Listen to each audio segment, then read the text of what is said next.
Both of you sit on the floor right now. You don't belong here. Obey orders. Airline security orders black sisters to sit on the floor, and moments later he's fired in a way that proves sometimes the airport employees who force children to sit on cold tile like criminals are about to discover that humiliating black girls for 53 minutes means losing everything, means badge stripped, means career destroyed, means facing woman with power to ensure you never work in aviation again. Because what this gate agent named Terrance Whitfield and two security officers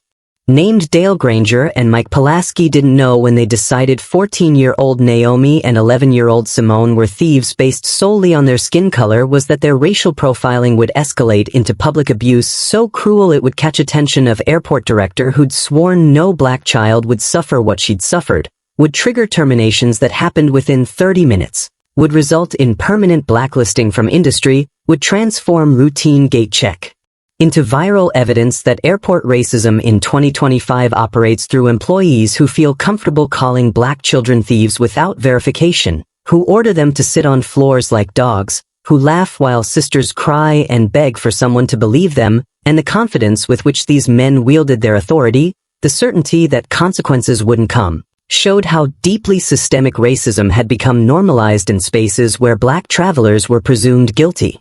Sit down on the floor, both of you. I said sit down. Did I stutter? You don't get chairs. You don't get the courtesy we give real passengers. Thieves sit on the ground where they belong. Kids like you learn to steal young, probably runs in the family, I bet. Your mama who supposedly bought first-class tickets for 2 kids. I don't think so. These tickets are stolen. You probably pickpocket someone in this terminal. Probably thought you could get away with it because you're children. But I know what I'm looking at. I've been doing this job long enough to spot criminals, and you two are caught red-handed with fraudulent tickets, so sit on that floor and don't move until we figure out what charges to press, Officer Dale Granger said to Naomi and Simone Williams, who were standing at Gate 14 at Charlotte Douglas International Airport trying to board American Airlines Flight 892 to their aunt's wedding in Charlotte, who were 14 and 11 years old, traveling alone for the first time, who'd been so excited that morning when their parents dropped them off with careful instructions and emergency contacts and snacks for the flight, who'd done absolutely nothing except present their boarding passes to gate agent Terrance Whitfield, who'd immediately decided their first-class tickets must be stolen because black children couldn't afford such luxury, who'd called security without verifying anything, who'd summoned officers Granger and Pulaski to handle what he'd decided was theft. And Granger's words hit the sisters like physical assault, hit them with accusations they couldn't comprehend, hit them with command to sit on floor that felt designed to humiliate, hit them with hatred that seemed to come from nowhere. The accusations, thieves and stolen tickets and runs in the family landed at Gate 14 with weight of every racist stereotype about black people being criminals, being untrustworthy, being inherently dishonest regardless of evidence. And Simone, who was only 11, felt tears spring to her eyes immediately, felt the shame of being called thief in front of terminal full of strangers, felt her hands start shaking as Granger pointed to spot on the floor away from the seating area, away from chairs that other passengers used, in space that marked them as different, as criminal, as less than human, and Naomi grabbed her little sister's hand, trying to provide comfort while fighting her own tears, trying to be strong even though she felt devastated, trying to understand why these adults hated them when they'd never met before, and the sisters lowered themselves to the cold tile floor with legs crossed and heads bowed, lowered themselves while passengers walked past staring, lowered themselves into position that communicated to everyone watching that they'd done something wrong, that they deserved this treatment, that the authorities' assessment of them as criminals must be correct. This wasn't something their parents had warned might happen in the distant past. This wasn't discrimination their grandparents had faced during civil rights era that existed only in history books. This was happening right now in 2025 at major American airport where anti-discrimination policies supposedly existed, where children traveling alone were supposed to be protected, where gate agents and security were supposed to verify concerns rather than immediately escalate to public humiliation. But here were Granger and Pulaski wielding their authority like weapons, using their positions to terrorize children who had no power to fight back, operating with confidence that suggested they'd done this before without consequences. And if you think airport racism is something we solved decades ago, if you believe security officers no longer profile black passengers, If you imagine that having proper documentation protects you from adults who've decided your skin color makes you suspicious, then you need to understand that hatred didn't disappear when segregation ended. It just learned to operate through claims about stolen tickets and fraudulent documents and kids who learned to steal young. It just learned to hide behind security protocols while delivering same dehumanizing message. Maybe worse now because it happens while everyone pretends we're post-racial, while people deny that black children still get treated like criminals for existing in airports, while officers feel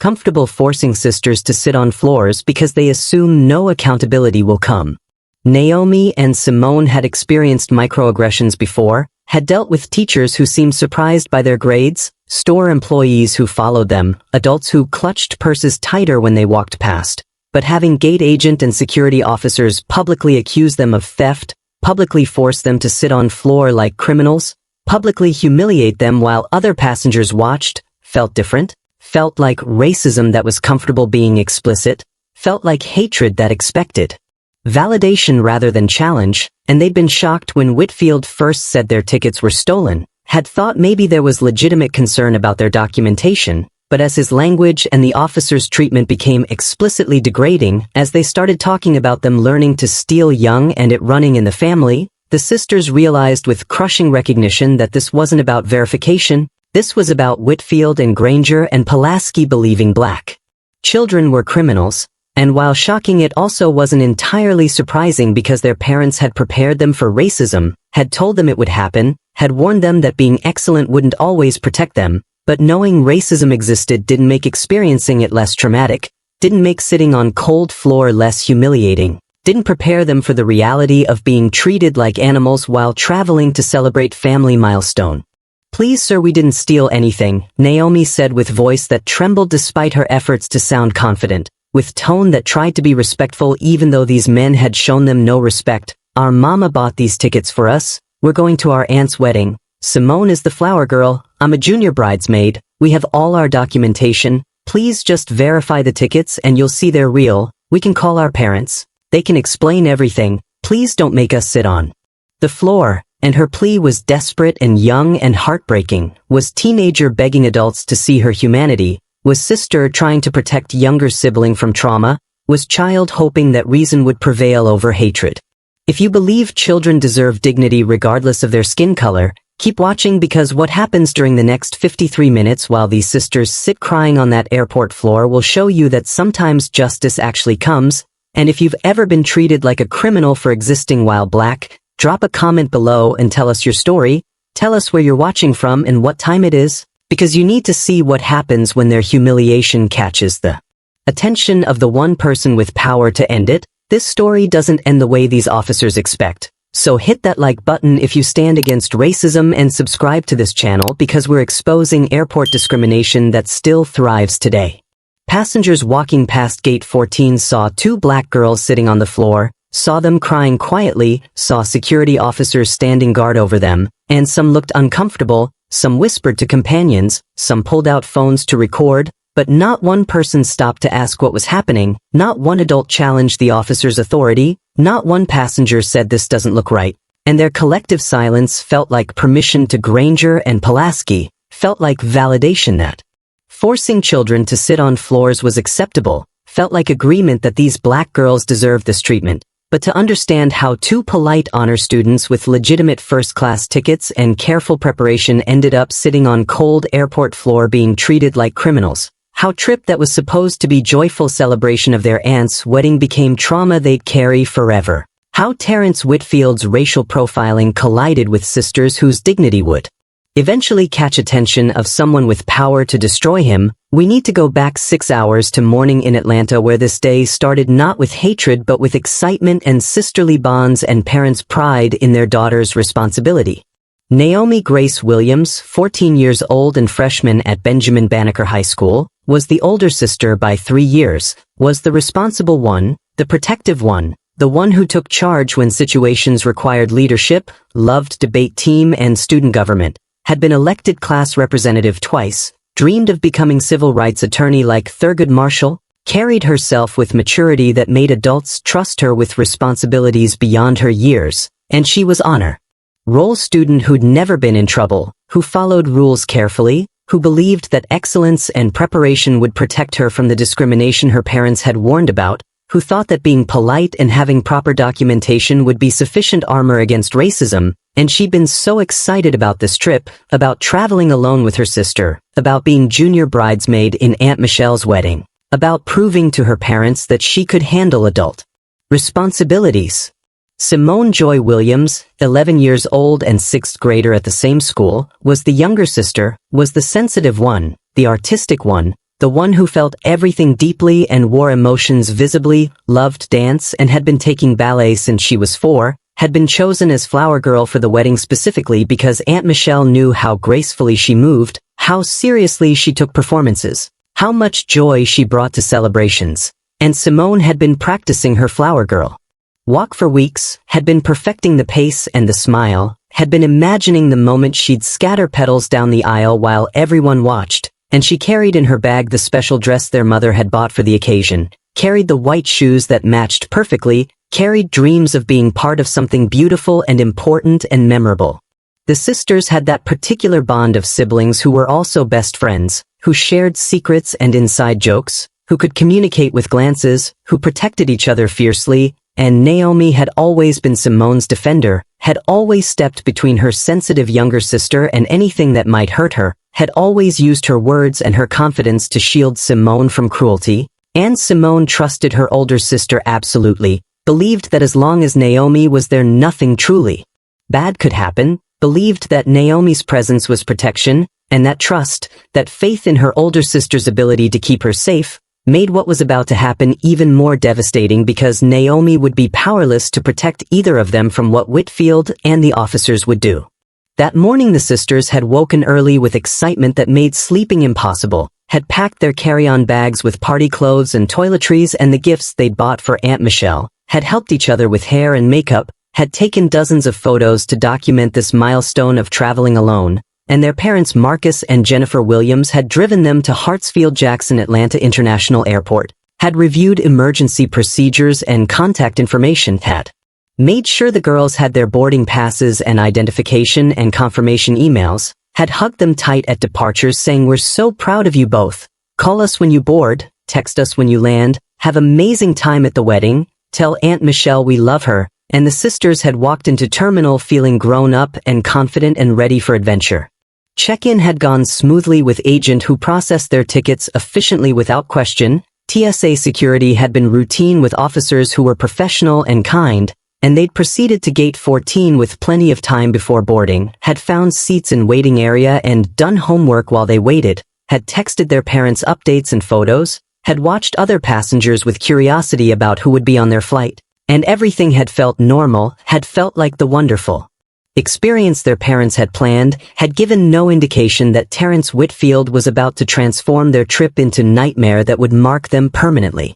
When boarding was announced for first-class passengers, the sisters had gathered their belongings with barely contained excitement, had joined the short line of travelers heading to premium cabin, had their boarding passes ready on their phones, and they'd been chatting about the wedding, about seeing Aunt Michelle and their cousins, about the reception where they'd get to dance. When Terrance Whitfield had looked up from the gate desk and his expression had changed immediately upon seeing them, had shifted from neutral to hostile in seconds, had shown suspicion that seemed automatic rather than reasoned, and he'd called out you two, step aside, with voice that already carried accusation, with tone that already communicated he'd decided they were problems. Terrance Whitfield was 44 years old, had worked as gate agent for 15 years, and he carried himself with authority of someone who controlled access to aircraft, who decided who boarded and who didn't, and when he'd looked at Naomi and Simone his face had shown automatic assumption that their first-class tickets must be fraudulent, must be stolen, must represent some kind of scam.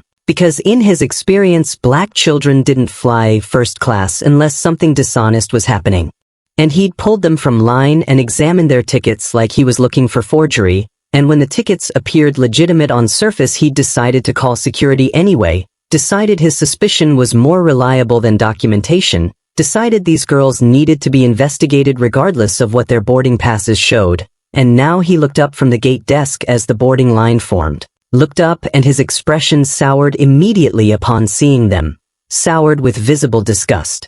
that made other passengers notice, that made the sisters feel marked before he'd even spoken. "You too," Whitfield called out with voice that cut through the ambient terminal noise, with tone that already carried accusation. "Step aside, move out of the line right now, I need to speak with you," and his command wasn't polite request but order delivered with hostility, wasn't professional inquiry but demand that communicated he'd already decided they were problems, and Naomi felt her stomach drop hearing that tone, felt anxiety rising because she recognized something was wrong even though they'd done everything correctly, had all their documentation, had followed every instruction their parents had given them, and she responded with politeness their parents had taught them, with respect that hoped to defuse whatever tension existed. And she said, "Sir, is something wrong? Is there a problem with our reservation? We have our boarding passes and our identification, we can show you anything you need to see." I said, "Step aside," Whitfield repeated with voice that had gotten sharper, with volume that had increased, with edge that now carried anger rather than just professional distance. "Now, don't make me tell you again, move away from the boarding line immediately," and the harshness of his tone, the aggression in his body language, the way he was already treating them like they'd done something criminal, made Simone shrink back against her older sister, made her grab Naomi's hand with grip that showed fear, made her look up at Naomi with eyes that begged her older sister to fix this, to make the angry man stop, to restore the excitement they'd felt just moments before, and the girls obeyed because they'd been taught to respect authority, because challenging adults felt dangerous, because they didn't understand yet that Whitfield's authority was being weaponized against them. The girls stepped out of line with confusion visible on their faces, stepped to the side while other passengers watched, stepped into space that felt exposed and isolated, and Whitfield came around from behind the desk with their boarding passes in his hand, came with body language that was aggressive, that invaded their personal space, that made them step back instinctively, and he examined their tickets with exaggerated scrutiny that suggested he expected to find evidence of fraud, held them up to light, turned them over multiple times, compared them to something on his computer screen, performed inspection that went far beyond normal verification, and his theatrical examination communicated to watching passengers that he had reason to suspect these children, that something about their tickets didn't add up, that he was protecting the flight from potential threat. "Where did you get these?" Whitfield demanded after his prolonged examination. "Where did these tickets come from? How did you acquire first-class boarding passes? Who gave them to you?" And his questions weren't neutral inquiry but accusations phrased as questions, weren't seeking information but asserting guilt, weren't professional verification but hostile interrogation, and Simone answered because Naomi seemed frozen by the aggression, answered with small voice that tried to be helpful, that hoped honesty would resolve this, and she said, "Our mama bought them, our mother purchased these tickets for us to fly to Charlotte, we're going to our aunt's wedding, everything is legitimate. We have our confirmation emails if you want to see them." Whitfield laughed hearing Simone's explanation, actually made sound of contempt that was loud enough for nearby passengers to hear, made noise that communicated disbelief, made clear he found their story absurd, and he said, "Your mama bought first-class tickets for 2 kids. Your mother purchased premium seats for teenagers to fly alone. I don't think so. I don't believe that for a second. These tickets are stolen. You took these from someone, you're trying to use boarding passes that don't belong to you," and his accusation landed with devastating force, landed with implication that was unmistakable, landed with charge of theft that transformed them instantly from passengers to criminals in eyes of everyone watching. Naomi's heart was racing now, was pounding with combination of fear and confusion and dawning recognition that this man had decided they were guilty, that no explanation would satisfy him, that he'd made up his mind based on nothing except their appearance, and she said with voice that tried to stay calm even though panic was rising, "They're not stolen, sir. These are our tickets. Our parents bought them legitimately. Please, you can verify them in your system. You can call the airline. You can check our identification. Everything will match. We didn't take anything from anyone. We're just trying to get to our aunt's wedding." And her attempt to reason with him, her offer to provide additional verification, her plea for him to check the system, represented final moment of hoping that adult would be reasonable, would follow procedures, would verify before accusing. "I don't need to verify anything," Whitfield said with voice that carried absolute certainty, with tone that communicated his assessment was final. "I know what I'm looking at. I've been doing this job for 15 years. I can spot fraudulent tickets. I can identify theft. And you too have stolen boarding passes, probably pickpocketed some passenger in this terminal, probably thought you could get away with it because you're children, but I'm smarter than that. And he reached for his radio. Reached with movement that was deliberate, that was designed to frighten them, that communicated he was escalating this beyond conversation into official incident. And he pressed the button and said with voice that echoed through the terminal, "Security to gate 14, I've got 2 thieves. I need officers immediately. Suspects are minors attempting to board with stolen tickets." Simone started trembling hearing herself called thief over the radio, started shaking with fear that was visible, started crying with tears that came immediately and uncontrollably, and she said with voice that broke, "We're not thieves. We didn't steal anything. Please don't call us that. Our mama bought our tickets. We're good girls. We don't steal. Please believe us." And her plea was heartbreaking in its desperation. Was 11-year-old begging adult to see her as human rather than criminal? Was child trying to defend herself against accusations she couldn't comprehend? And Whitfield ignored her completely, turned away from her tears without acknowledgement, treated her distress as irrelevant, as performance designed to manipulate, as confirmation of guilt rather than evidence of innocence. Other passengers in the boarding line were watching now with full attention, were witnessing gate agent accuse 2 black girls of theft, were hearing him call security, were seeing children cry while adult remained unmoved, and their reactions varied. Some looked uncomfortable, some whispered to companions, some pulled out phones to record, but not one person spoke up, not one passenger said this seems wrong. Not one adult challenged Whitfield's authority or asked for evidence, and their collective silence, their shared decision to watch rather than intervene, gave Whitfield permission to continue, gave him confidence that his actions were acceptable, gave him sense that witnesses agreed with his assessment, and within minutes security arrived. Within minutes, 2 white officers appeared with radios crackling and expressions that showed they expected to handle criminals. And the sight of uniformed officers approaching made Simone press closer to Naomi, made her grab her sister's hand tighter, made her whisper, "Please, Naomi, make them understand. Please tell them we didn't do anything wrong." Officer Dale Granger arrived first, was 51 years old with 26 years in airport security, was man who carried himself with authority that bordered on aggression, who'd responded to countless calls from gate agents, who'd developed habit of believing employees over passengers, especially when passengers were young and black. And he was followed closely by Officer Mike Pulaski, who was 46 with 18 years on the job, who shared Granger's assumptions, who approached situations involving black travelers with suspicion already formed, and both officers towered over the girls, were physically imposing in ways designed to intimidate, wore expressions that were hard and unsympathetic, that communicated they'd already decided the sisters were guilty based solely on Whitfield's call, and their presence transformed situation from uncomfortable confrontation into something far more threatening, into encounter with armed authority that made the sisters understand their powerlessness completely. "These the ones?" Granger asked Whitfield while looking down at Naomi and Simone with contempt visible in his expression, with body language that communicated he saw them as problems rather than people, with tone that suggested he expected confirmation rather than explanation, and Whitfield responded with confidence that came from knowing security would support him, from understanding that officers would believe gate agent over children, from certainty that his racism would be validated by men who shared it, and he said, caught red-handed, pointed at the sisters like they were evidence, fraudulent tickets, probably pickpocketed someone in the terminal, probably thought they could board before anyone noticed, but I spotted them immediately, knew something was wrong the moment I saw them, and his characterization of noticing them as professional vigilance rather than racial profiling, his framing of his suspicion as expertise rather than bias, showed how comfortably racism operated when disguised as security consciousness.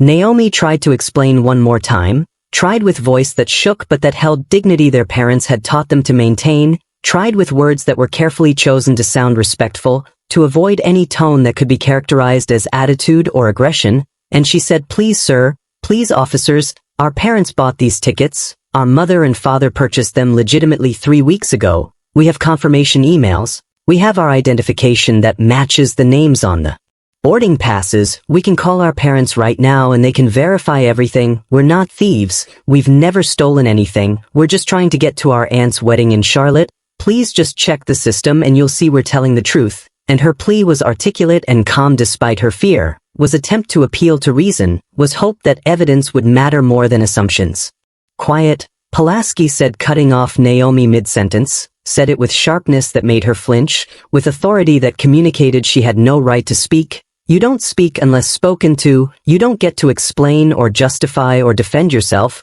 you listen to what we tell you and you do what we say, understand? And then he grabbed Naomi's arm with grip that was rougher than necessary, grabbed her with force designed to intimidate, grabbed her in way that communicated she was suspect under his control rather than passenger deserving respect, and Naomi gasped at the sudden physical contact, gasped with shock that adult would handle her so roughly, gasped with pain because his fingers dug into her bicep hard enough to leave marks, and Simone, seeing her sister grabbed, started crying harder, started sobbing with fear that they were going to be arrested, that they were going to miss the wedding, that something terrible was happening that they couldn't stop.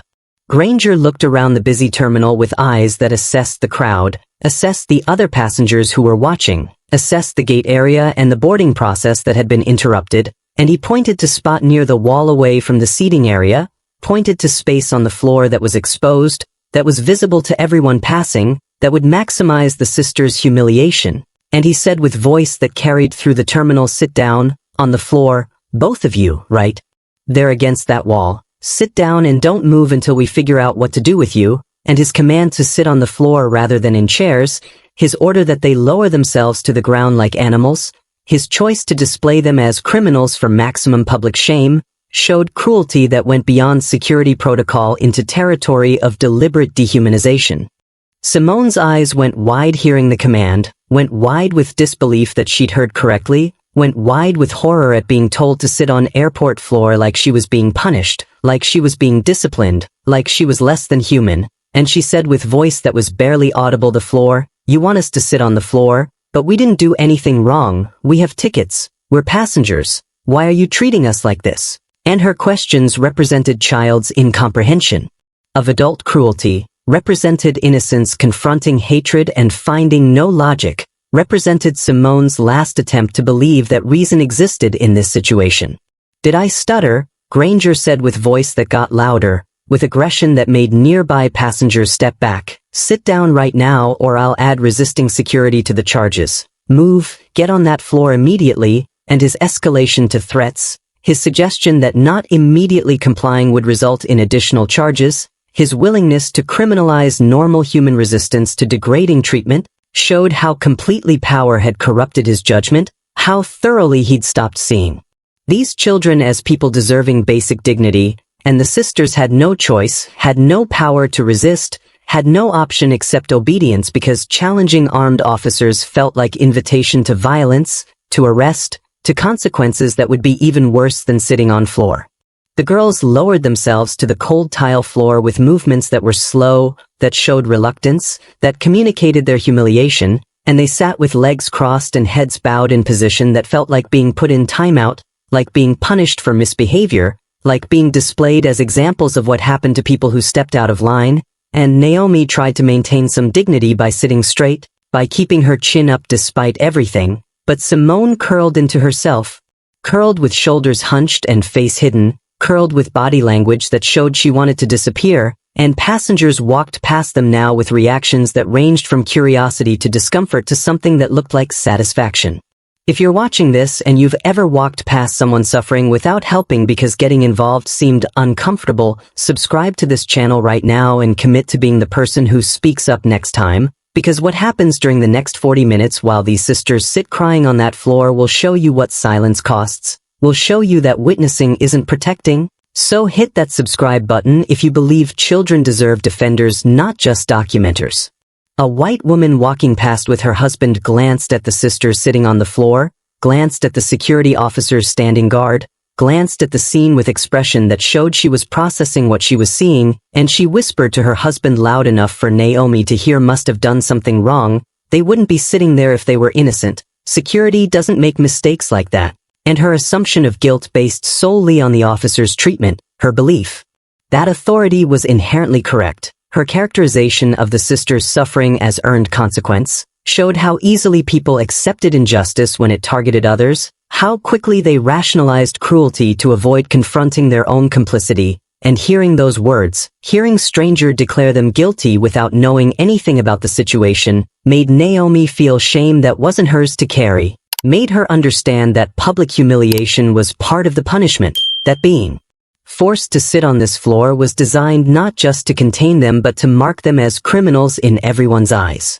A businessman in expensive suit approached the area where the sisters sat, approached with rolling suitcase and laptop bag, approached a long path that would take him near them, and when he got close enough to have to navigate around their position he stepped wide, stepped with exaggerated arc that communicated they were obstacles to avoid, stepped around them like they were garbage on the floor rather than children, like they were contamination that might spread if he got too close, and his physical avoidance, his visible disgust, his treatment of them as less than human, was captured in single moment that made Simone press closer to Naomi, made her whisper, "Why do they hate us? What did we do to make everyone so mean?" And Naomi had no answer except the truth that this wasn't about what they'd done, was about who they were, was about racism that operated through assumptions and stereotypes and willingness of authority figures to abuse power. For 53 minutes Naomi and Simone sat on that floor, 53 minutes that felt like hours, that felt like eternity,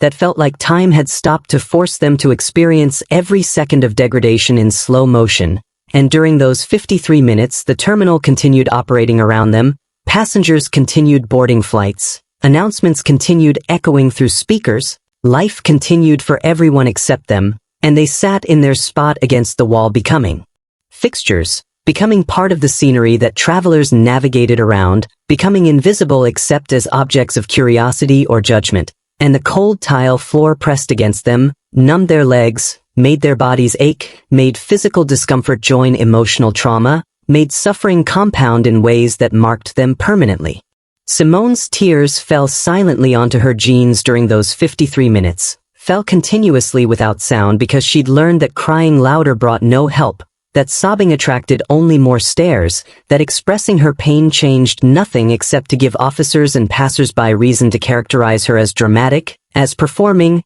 as guilty child trying to manipulate through emotion. And she whispered to Naomi with voice that broke, "Naomi, I'm going to miss the wedding, we're going to miss our flight, Auntie Michelle is going to be so sad, she's going to think we didn't care enough to come, she's going to think we abandoned her on her special day." And hearing her little sister voice their shared loss, hearing Simone articulate what they were both thinking, made Naomi's own tears start falling, made her cry with grief that was about more than just missing wedding, was about loss of innocence, was about discovering that world could be cruel without reason. Naomi wrapped her arm around Simone's shoulders trying to provide comfort she didn't feel, trying to be strong for her sister even though she felt broken, trying to maintain hope even though 53 minutes of sitting on this floor had taught her that help might never come, and she said with voice that cracked, "We'll make it, somehow we'll make it, someone will help us, someone will see that this is wrong, just hold on Simone, just stay strong a little longer." But even as she spoke the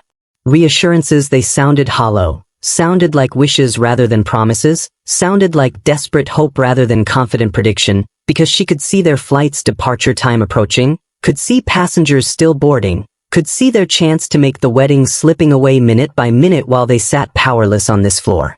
Minutes passed with agonizing slowness, passed while their legs cramped from sitting in same position, passed while their backs ached from having no support, passed while their hearts broke from watching other passengers board the flight they should have been on, and they watched through tears as families with children walked down the jetway, watched as elderly couples proceeded to the plane, watched as business travelers carrying briefcases disappeared into the gate, watched as every category of passenger except them was allowed to board, and the contrast between their exclusion and everyone else's easy access felt crushing, felt like visual representation of inequality, felt like being forced to watch other people live the life they'd been promised, and their seats on that flight, the first-class seats their mother had saved for and purchased as gift, remained empty while they sat on the floor, remained unoccupied while they were treated like criminals, remained as physical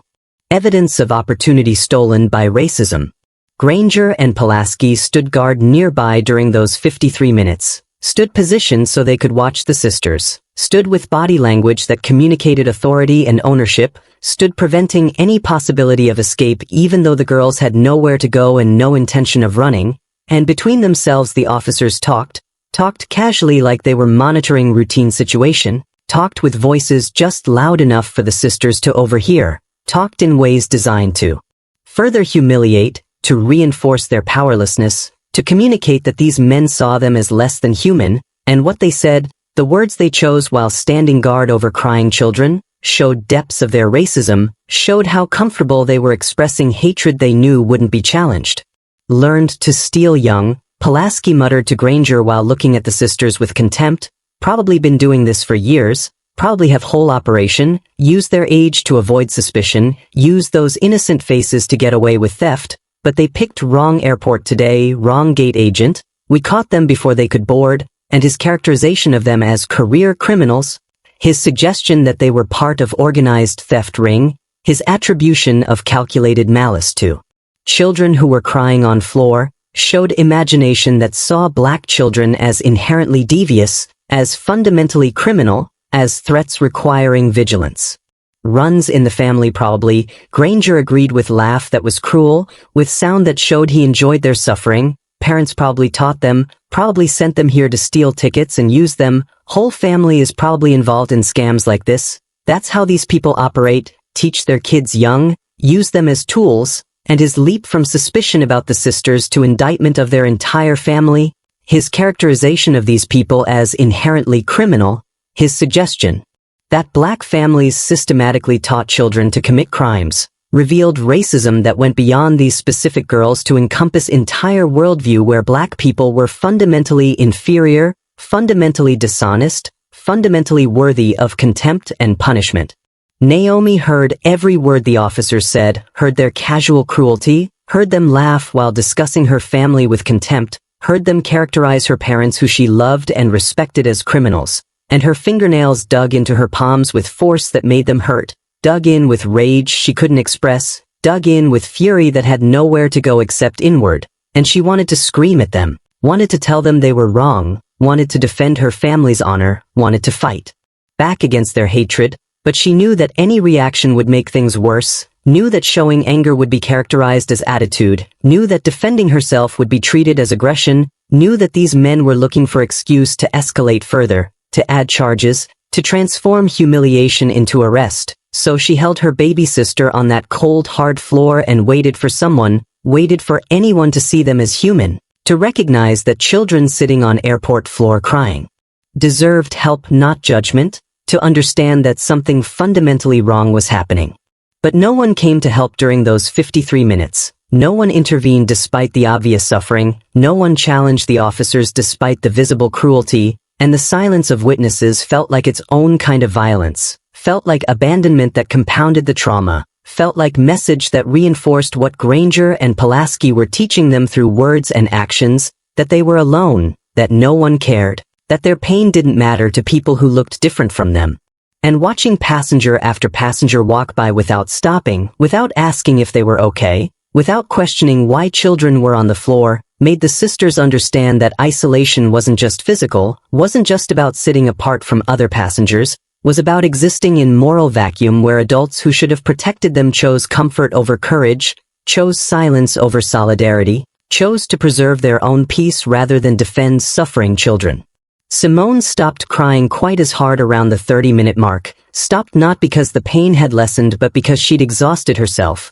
because tears required energy she no longer had, because grief had moved past active expression into numb acceptance, and she sat pressed against Naomi with face that showed defeat, with eyes that had lost their earlier hope, with posture that communicated she'd stopped believing rescue was coming, and she said with voice that was barely audible, "We're not going to make it, are we? We're going to miss Aunt Michelle's wedding. She's going to walk down the aisle and we won't be there. I practiced my flower girl walk for weeks and it doesn't matter, none of it matters." And hearing her little sister voice that hopelessness, hearing Simone accept that their dreams for this trip were destroyed, broke something in Naomi that had been holding together through sheer will. The wedding had meant everything to both sisters, had represented milestone moment in their family, had been occasion they'd been anticipating for months, and Aunt Michelle had specifically asked them to be part of the ceremony, had given Naomi role as junior bridesmaid, had chosen Simone as flower girl, had made them feel special and valued and important,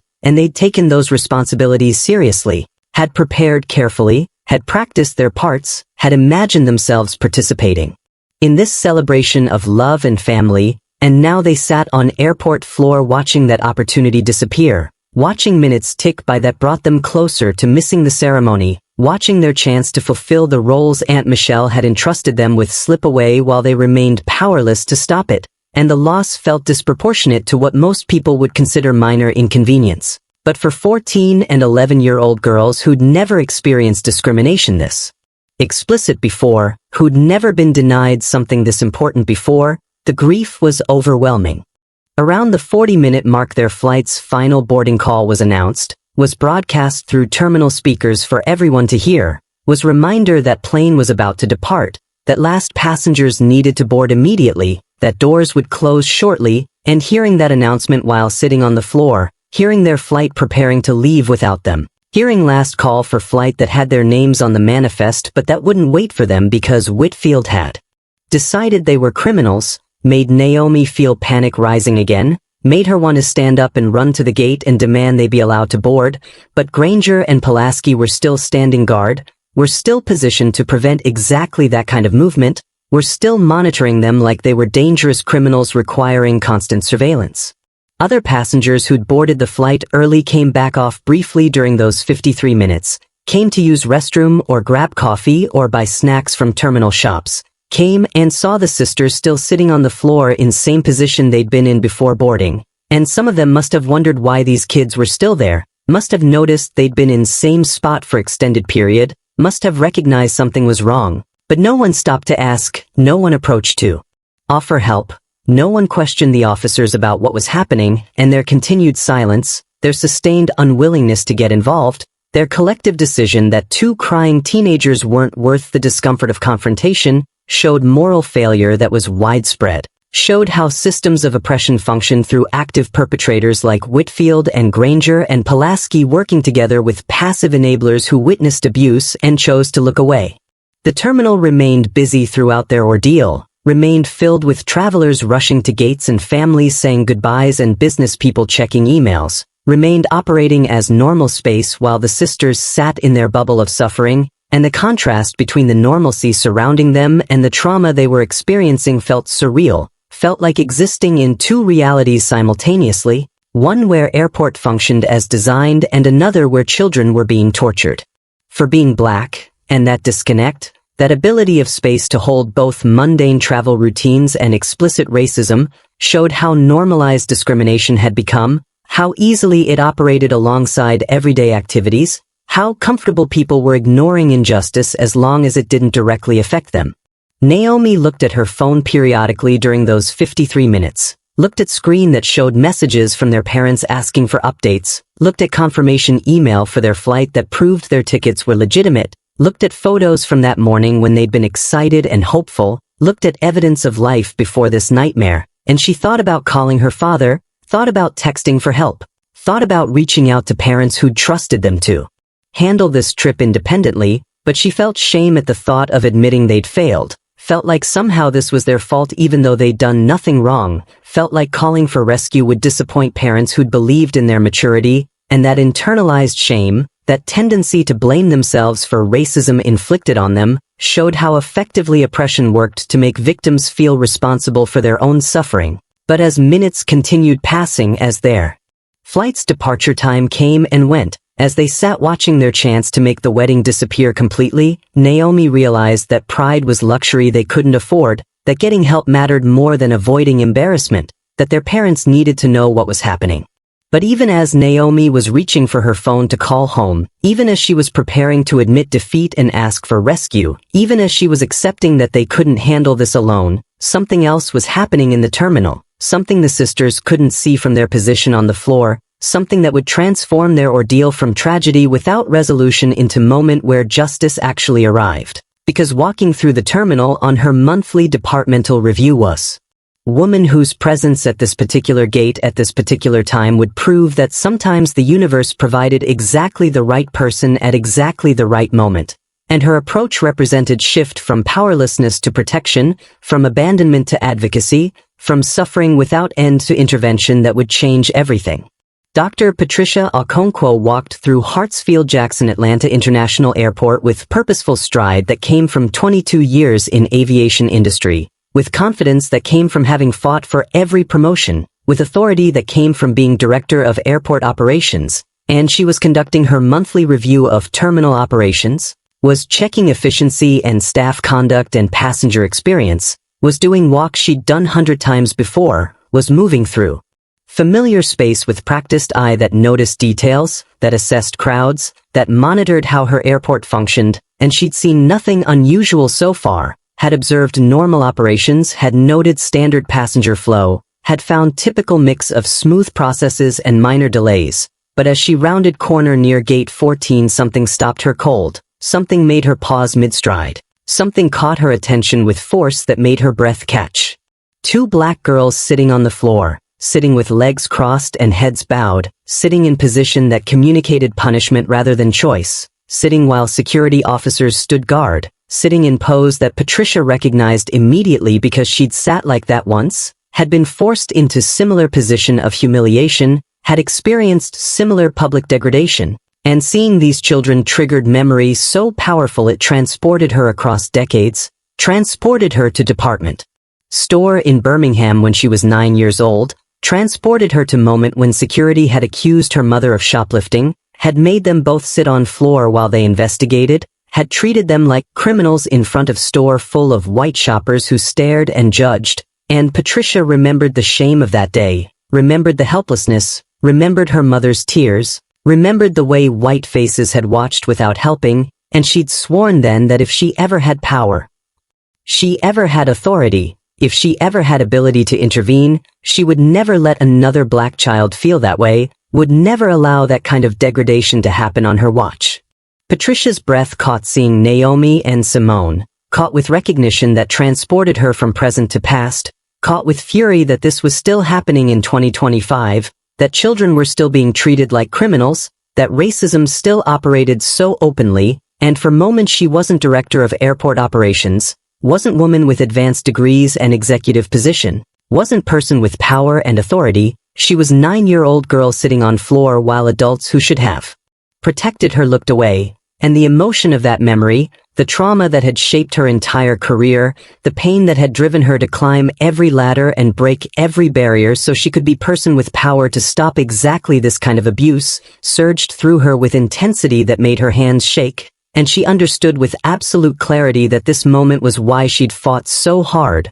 why she'd endured so much, why she'd refused to give up despite every obstacle, because these girls needed her, needed someone with authority to see them, needed adult with power to intervene, needed rescue that she was uniquely positioned to provide. Patricia approached slowly, approached with deliberate steps that gave her time to assess the situation, to observe Granger and Pulaski standing guard, to see Whitfield at the gate desk, to notice the passengers walking past without helping, to understand the full scope of what was happening. And as she got closer, she could see that the girls had been crying, could see their tear-streaked faces, could see their defeated postures, could see the way they held each other, could see their suffering written in every line of their bodies, and her fury intensified because this was Atlanta, was her airport, was space she controlled, was terminal where she had authority, and these men had felt comfortable enough to torture children here, had believed they could operate without consequences, had assumed no one with power would care. The girls looked up as Patricia approached, looked up with eyes that were red from prolonged crying, with faces that showed exhaustion and defeat, with expressions that mixed fear and faint hope, and seeing their faces close up, seeing how young they were, seeing the way Simone pressed against Naomi for protection, seeing the dignity they maintained despite everything, made Patricia's professional composure crack slightly, made tears threaten behind her own eyes, made her want to gather them up immediately and remove them from the situation, but she maintained control, maintained the authority she needed to end this properly, maintained the power that would ensure these men faced consequences. "What's going on here?" Patricia said with voice that was calm but that carried unmistakable authority, with tone that made Granger and Pulaski straighten immediately, with presence that communicated she wasn't asking casual question but demanding explanation, and her words weren't loud but they cut through the terminal noise, made nearby passengers turn to look, made Whitfield glance up from his desk with expression that showed concern, made the officers recognize that someone with power had arrived, that their actions were about to face scrutiny, that whatever they'd been doing was about to be questioned by a person who could actually hold them accountable. Granger straightened, seeing Patricia's badge, seeing Director of Airport Operations, seeing authority that superseded his own, and he said with voice that tried to sound professional, that tried to justify what he'd been doing, "Ma'am, these two were caught with stolen tickets, gate agent flagged them as suspects, we're holding them for processing, standard security protocol, nothing unusual, just routine handling of potential theft," and his characterization of forcing children to sit on floor for 53 minutes as routine protocol, his suggestion that this was standard procedure, his attempt to frame their suffering as normal security response, showed he genuinely believed his racism was acceptable professional conduct, showed he expected Director to validate his actions, showed he had no concept that what he'd done was not just cruel but illegal. And Patricia looked at him with expression that remained calm but that carried contempt underneath, with face that showed she was processing his words and finding them completely inadequate. Patricia turned from Granger to look at the girls, turned with movement that was deliberate, that centered them rather than the officers, that communicated her priority was their well-being, not the security narrative, and she said with voice that was gentle, that was warm, that was first kindness they'd experienced in nearly an hour, "What are your names? Tell me who you are, tell me what happened here." And the shift in tone from Granger's hostility to Patricia's compassion made Simone start crying again, made tears flow with relief that someone was finally asking for their side, that someone with authority was finally treating them like people rather than criminals, that someone seemed to actually care what they had to say. Naomi whispered with voice that was hoarse from crying, with tone that tried to maintain composure, "Naomi, ma'am, my name is Naomi, and this is my sister Simone. We're supposed to be at our aunt's wedding in Charlotte. We're supposed to be on that flight that just left. I'm the junior bridesmaid and Simone is the flower girl. We didn't steal anything. Our parents bought our tickets 3 weeks ago. We have all our documentation. We showed them our boarding passes and our identification, but they wouldn't look. They just called us thieves and made us sit on the floor. We've been here for almost an hour. Please believe us. Please help us. We didn't do anything wrong." And her explanation came in rush of words that carried desperation, that carried hope this adult would be different, that carried fear that even Director might not believe them. Patricia kneeled to their level immediately, kneeled on the airport floor in her expensive suit without caring about appearances, kneeled so she was eye to eye with them, so she could look directly into their faces, so she could communicate through body language that she saw them as equals deserving respect, and she said with voice that held conviction, with tone that carried promise, "I believe you. I believe every word you just said. I can see in your faces that you're telling the truth. I can see that you've been treated terribly, and I'm going to fix this. I promise you I'm going to make this right." And hearing those words, hearing adult with authority say "I believe you," made both sisters break down completely, made them sob with relief that was almost painful, made them cry with release of tension they'd been holding for 53 minutes. "Can I see your boarding passes?" Patricia asked gently, and Naomi handed them over with trembling fingers, handed them with hope that finally someone would actually look at the evidence, that finally someone would verify what they'd been saying all along, and Patricia examined the tickets carefully, examined them with attention that was genuine rather than theatrical, examined them while her expression grew harder, while her fury at what had been done to these children intensified, and then she stood to full height, stood with posture that communicated she was about to exercise authority, stood with face that showed Granger and Pulaski were about to face consequences they'd never imagined. "Officer Granger," Patricia said with voice that had gone cold, with tone that carried weight of her position, "have these tickets been verified? Have you actually checked the system to confirm whether they're legitimate or fraudulent? Yes or no?" And her question was simple but devastating, was inquiry that demanded answer, was professional standard that should have been met before children were forced to sit on floor. And Granger shifted uncomfortably, shifted with body language that showed he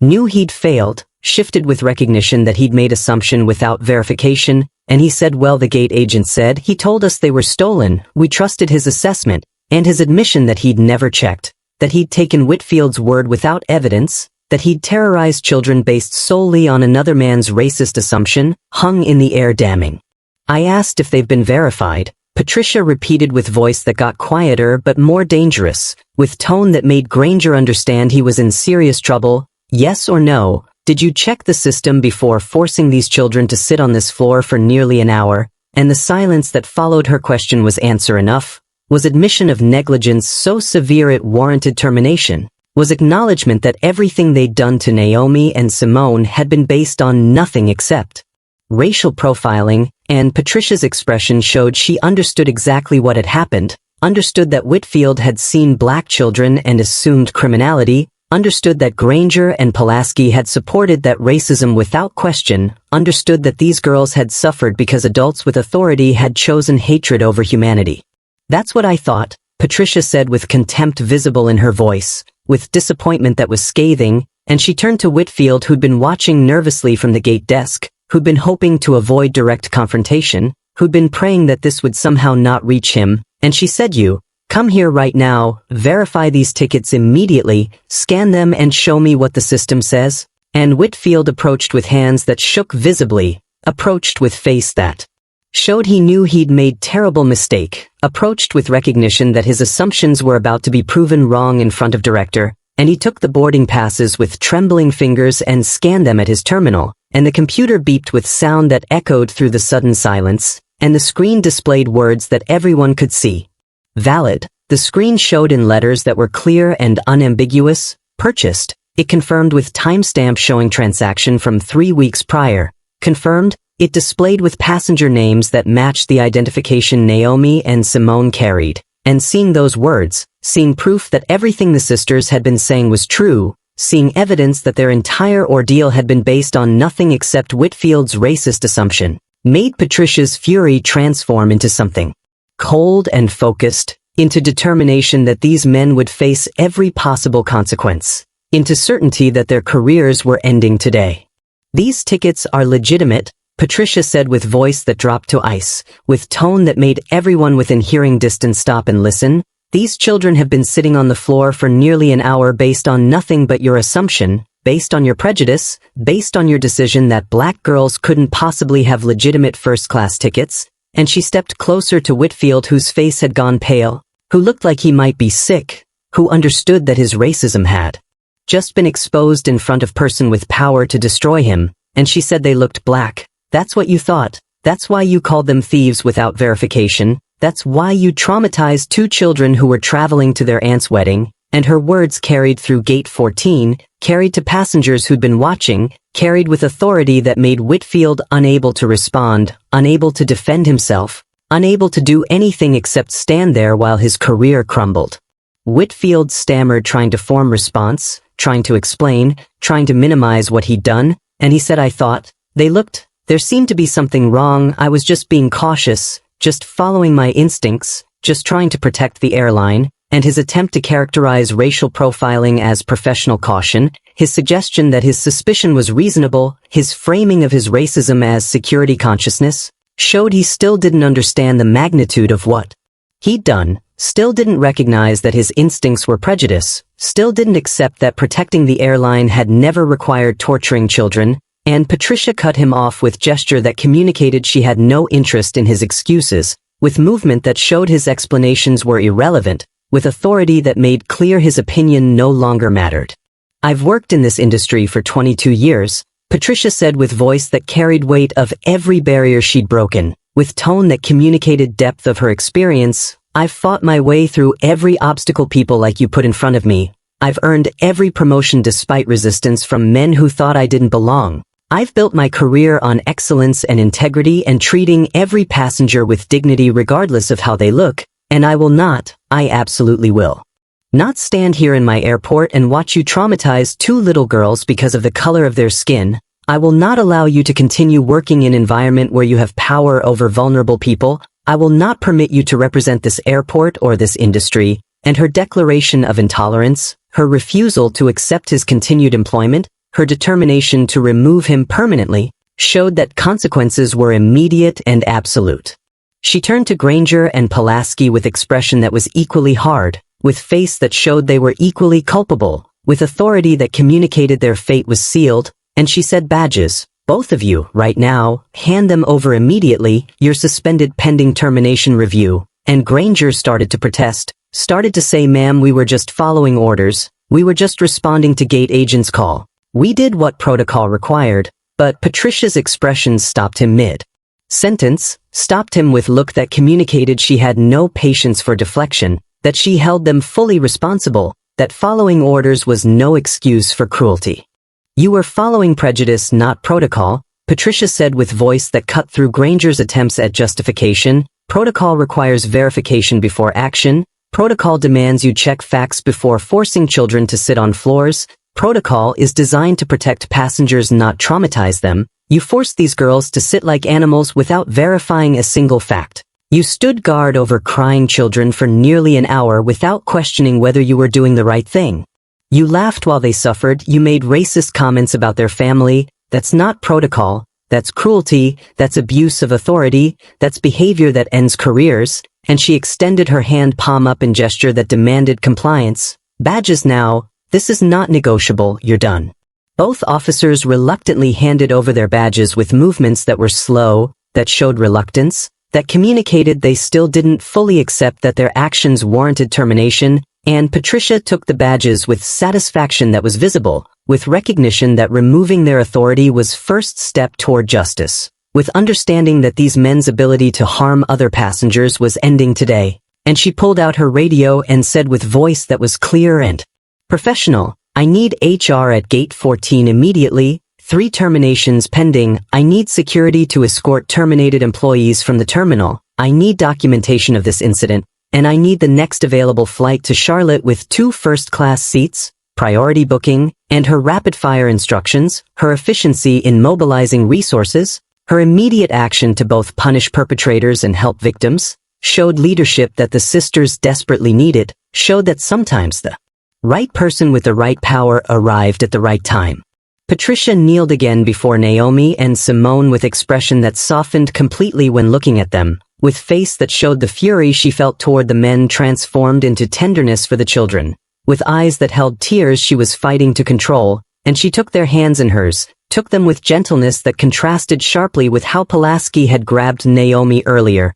took them with warmth that communicated care, and she said, "Naomi, Simone, I am so deeply sorry this happened to you. I'm sorry you experienced this hatred. I'm sorry you had to sit on this floor. I'm sorry no one helped you sooner. I'm sorry that adults who should have protected you chose to hurt you instead. This is not who we are. This is not who we should be. This is not acceptable, and I promise you those men will face consequences. We'll never work in aviation again. We'll never have opportunity to harm other children. You're going to make that wedding." Patricia continued with voice that held promise, with tone that communicated absolute commitment. "I'm personally booking you on the next flight to Charlotte. You're getting first-class seats. You're getting everything you should have had from the beginning. You're going to walk down that aisle as junior bridesmaid. You're going to scatter those flower petals. You're going to celebrate with your aunt. I promise you we're going to make this right." And hearing those words, hearing that they would still make the wedding, hearing that someone with power was using that power to help them rather than hurt them, made Simone's lip tremble, made tears fall again but with different quality, made her cry with relief rather than despair. "Really?" Simone asked with voice that was small, that was hopeful, that was afraid to believe. "We're really going to make it? We're really going to see Aunt Michelle?" And Patricia smiled at her, smiled with warmth that was genuine, smiled with commitment that was absolute, and she said, "Really, sweetheart, I promise you're going to make that wedding. You're going to be beautiful flower girl, and those men who hurt you, they will never work in an airport again. They will never have power over children again. I'm going to make absolutely certain of that." And her promise of both rescue and justice, her commitment to both helping the sisters and punishing their abusers, represented exactly what they needed, represented adult finally using power properly. Within 30 minutes, everything Patricia had promised materialized. Within 30 minutes, HR arrived and processed termination paperwork. Within 30 minutes, security escorted Whitfield and Granger and Pulaski from the terminal with their badges stripped and their careers destroyed. Within 30 minutes, the sisters were rebooked on next flight with first-class seats that Patricia had personally arranged. Within 30 minutes they went from sitting on floor in despair to being escorted to new gate with dignity restored, and watching Whitfield being led away, watching him try to protest and being ignored, watching him face consequences that had come swiftly and decisively, gave the sisters first sense that justice existed, that racism didn't always win, that sometimes the right person intervened, and Whitfield demanded as he was being escorted out that he wanted to speak to someone higher, wanted to appeal his termination, wanted to explain his side, and Patricia smiled coldly at his request, smiled with satisfaction that was sharp, and she said, I am someone higher, I'm the highest authority in this airport, and you're done, your career is over, your name will be flagged in every aviation database, you will never work at any airport again, and watching his face show recognition that his future was destroyed, that his racism had cost him everything, gave the sisters complex feelings mixing satisfaction with residual trauma. The girls were personally escorted to their new gate by Patricia herself, were walked through the terminal with Director of Airport Operations accompanying them, were treated with care that contrasted sharply with how they'd been treated an hour earlier, and a flight attendant named Keisha, who was a young black woman in her 20s, was waiting at the gate, had been briefed by Patricia about what happened, had been asked to provide extra care during the flight, and she approached the sisters with face that showed empathy, with eyes that held tears, with understanding that came from shared experience, and she said softly, Dr. Okonkwo called ahead, the whole crew knows what happened, we've got you okay, you're safe now, we're going to take care of you, you're going to make that wedding, and her solidarity, her acknowledgement of their suffering, her promise of protection, helped the sisters feel that not all adults had abandoned them, that some people still saw their humanity. For the first time in hours, Simone smiled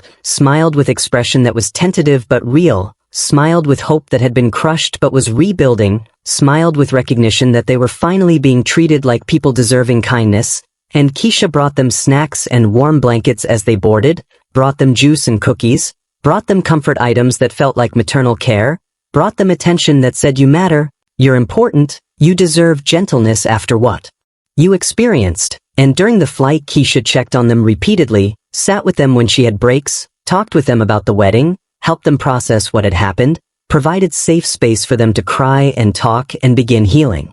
When they landed in Charlotte, their Aunt Michelle was waiting at the gate, was standing there frantic and tearful, was a woman who'd received call from Patricia explaining what happened, who'd been horrified to learn her nieces had been treated so cruelly, who'd spent the flight duration imagining their suffering, who'd felt helpless fury that she hadn't been there to protect them. And when she saw Naomi and Simone walking off that plane, she ran toward them with arms already open, ran making sounds that were half crying, half relief, and she gathered both girls in embrace that tried to contain them, tried to shield them retroactively, tried to communicate through physical contact that they were loved and valued and safe, and she said, my babies, I was so worried, I heard what happened, I'm so sorry you went through that, but you're here now, you made it, we're going to celebrate. And the girls collapsed into their aunt's arms with sobs that came from depths of trauma they'd been containing. That evening, Naomi walked down the aisle as junior bridesmaid wearing the dress she'd packed so carefully that morning,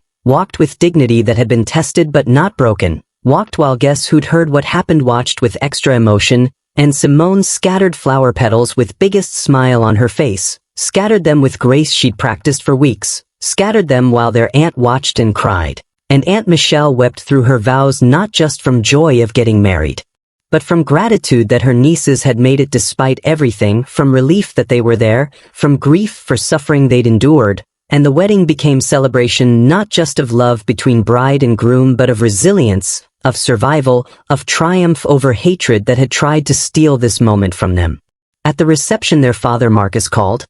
having heard full story from Dr. Patricia Okonkwo herself, who'd contacted him personally, called with voice that was thick with emotion, with tone that mixed pride and fury and grief, and he said, I'm so proud of you both, you stayed strong, you stayed together, you maintained your dignity even when those men tried to strip it away, that's all I could ever ask. And Naomi said with voice that broke, we almost gave up Daddy, we sat on that floor for so long thinking no one would help, thinking we'd never make the wedding, thinking everyone had abandoned us, and Marcus said, but you didn't give up, you held on, you survived, that's what matters, baby girl, you survived and you're there and you're celebrating, and his validation of their suffering, his acknowledgement that surviving was victory, helped them understand that their trauma was real and their resilience was remarkable. If you're watching this and you realize you've walked past suffering without stopping because helping seemed uncomfortable, subscribe to this channel right now and commit to being the person who intervenes, because those passengers who watch these sisters sit on that floor will carry guilt forever knowing they chose silence. So hit that subscribe button if you believe protecting children matters more than your convenience. 2 weeks after the incident, the airport released public statement. Released it after investigation that reviewed witness statements and security footage and Patricia's report. Released statement that said Terrance Whitfield, Dale Granger, and Mike Pulaski had been officially terminated for racial profiling and abuse of authority. That full audit of airport policies was being launched. That implicit bias training was becoming mandatory for every staff member, that new protocols were being implemented to prevent similar incidents, and Dr. Patricia Okonkwo personally oversaw the new initiative, personally designed the training, personally named it the Dignity Protocol with explicit goal of ensuring no passenger, especially no child, was ever treated as less than human again. And she made Naomi and Simone's case the centerpiece of training, made their suffering educational tool, made their trauma catalyst for systemic change. Whitfield tried to find work at other airports in following months, tried applying to positions across country, tried using contacts he'd built over 15 years, but his name was flagged in every aviation database, was marked as terminated for racial discrimination, was associated with incident that had been documented thoroughly, and no one would hire him. No airline wanted employee with his record. No airport would risk employing someone who'd forced children to sit on floors, and he ended up working retail job that paid fraction of what he'd earned, ended up bitter and alone, ended up blaming the sisters for consequences of his own racism. Granger and Pulaski faced civil suits from the Williams family, faced legal action seeking damages for emotional distress and trauma their daughters had suffered, faced lawyers who had security footage and witness statements and irrefutable evidence, and they settled out of court for undisclosed amount that went into college funds for the sisters. And both men lost their pensions, lost their benefits, lost their financial security, and they died years later having learned nothing, having remained convinced they'd done nothing wrong, having blamed Patricia and the sisters for their downfall rather than accepting that their racism had destroyed their own lives. 1 year later, Naomi wrote essay for her school newspaper titled The Floor, wrote it describing that day at the airport, wrote about the cold tile, about the staring passengers, about the officers who laughed while she held her crying sister, wrote about the 53 minutes that taught her that excellence wasn't protection, that being good didn't prevent hatred, that racism operated openly in 2025. And the essay went viral, was shared millions of times, was read by people who cried and raged and vowed to do better, and Dr. Patricia Okonkwo read it and sent Naomi handwritten notes saying you found your voice, never let anyone silence it again, the world needs to hear your story, I will always be in your corner, and Naomi framed the letter and hung it above her desk as reminder that sometimes the right person intervened, that sometimes justice came, that sometimes powerful people used their power for good. Simone, who was now 12, told everyone she wanted to be airport director when she grew up, told friends and teachers and family that she wanted Dr. Okonkwo's job, and when her mother asked like Dr. Okonkwo, Simone shook her head and said better, so no little girl ever has to sit on a floor and wonder if anyone will help her, so no child ever experiences what we experienced, so every passenger gets treated with dignity, and her ambition born from trauma, her dream emerging from suffering, showed both the cost of that day and the strength it had revealed, and their mother pulled both daughters close with tears streaming down her face saying, my brave, beautiful girls, you're already changing the world. But in her heart she knew that changing the world shouldn't have required them to suffer first, that justice that came after trauma wasn't the same as protection that prevented it, that her daughters would carry scars from the floor even as they built futures from the pain, and the resolution was real but imperfect, was justice that existed alongside ongoing healing, was victory that couldn't erase 53 minutes of sitting on cold tile wondering if anyone would see them as human.